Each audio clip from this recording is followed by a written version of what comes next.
ఎప్పుడు చిన్న వర్షం పడ్డ శాంబ్రాల గణేష్ ఆలయం సమీపంలో ముందు ఎప్పుడు ఈ విధంగా మోకాళ్ళ లోపు నీళ్లు ప్రవహిస్తుంటాయి.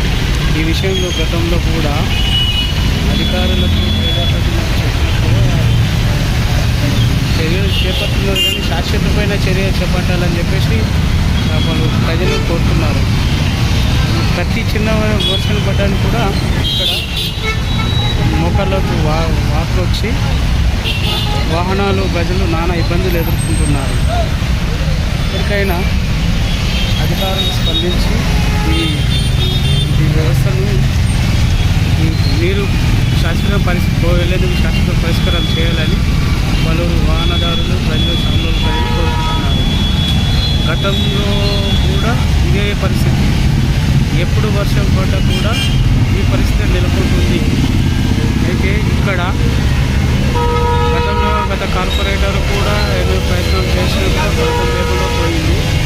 మరియు ప్రస్తుతానికి ప్రత్యేక పాలన జిహెచ్ఎంసీలో కొనసాగడం వల్ల అభివృద్ధి పనులతో పాటు ఇలాంటి వర్షానికి వస్తున్న పనుల కోసం కూడా చర్యలకు జాగ్రత్త జరుగుతుంది. ఇప్పటికైనా అధికారులు స్పందించి ఈ శామ్లాల్లో గణేష్ ఆలయం ముందు నీరు నిలవకుండా తగు చర్యలు తీసుకోవాలని వాహనదారులు కోరుకుంటున్నారు.